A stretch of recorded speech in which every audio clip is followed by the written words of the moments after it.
बघा तर मित्रांनो, केतू हा छायाग्रह मानला जातो. तो कर्म आणि भ्रमाचा कारकही मानला जातो. त्याच्या प्रभावामुळे व्यक्तीला कर्मानुसार फळ मिळते. 25 जानेवारी 2026 रोजी केतूच्या नक्षत्र बदलामुळे विविध राशीवर परिणाम होईल. काही राशींना आर्थिक, कौटुंबिक लाभ आणि करिअरमध्ये प्रगतीचा अनुभव होईल, तर काहींना आर्थिक आणि नातेसंबंधातील आव्हानांचा सामना करावा लागेल.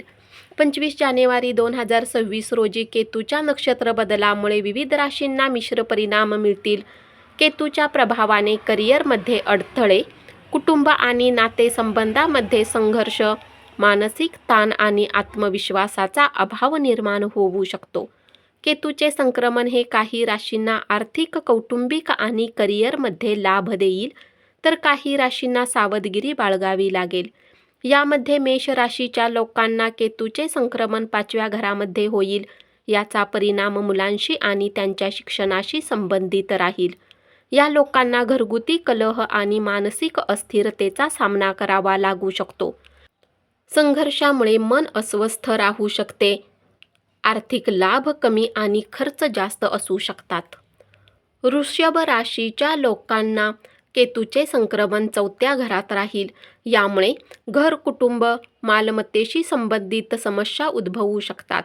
हा काळ अडचणीमध्ये वाढ करू शकतो. कौटुंबिक जीवनात तणावाचे वातावरण राहील. सिंह राशीच्या लोकांना मुलांकडून आनंद आणि कामाच्या ठिकाणी पाठिंबा मिळेल. अधिकाऱ्यांकडूनही चांगली बातमी मिळू शकते.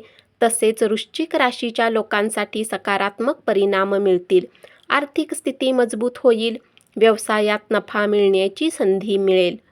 मिथुन राशीच्या लोकांवर केतूचा अशुभ प्रभाव जाणवेल. यामुळे या लोकांच्या जीवनात चढ उतार येऊ शकतात. आंधळेपणाने कोणावरही विश्वास ठेवू नका. व्यवसायात नुकसान होऊ शकते. कन्या राशीच्या लोकांसाठी हे संक्रमण 12व्या घरात राहील, ज्यामुळे खर्च होऊ शकतो. या काळात कन्या राशीच्या लोकांच्या खर्चामध्ये वाढ होऊ शकते. आरोग्याच्या समस्या उद्भवू शकतात. अनपेक्षित खर्चामुळे मानसिक ताण येऊ शकतो. तुळ राशीच्या लोकांवरही विपरीत परिणाम होऊ शकतो. या राशीच्या लोकांचा खर्च वाढू शकतो आणि आर्थिक नुकसानही होऊ शकते. नातेसंबंधामध्ये गैरसमज होण्याची शक्यता राहील.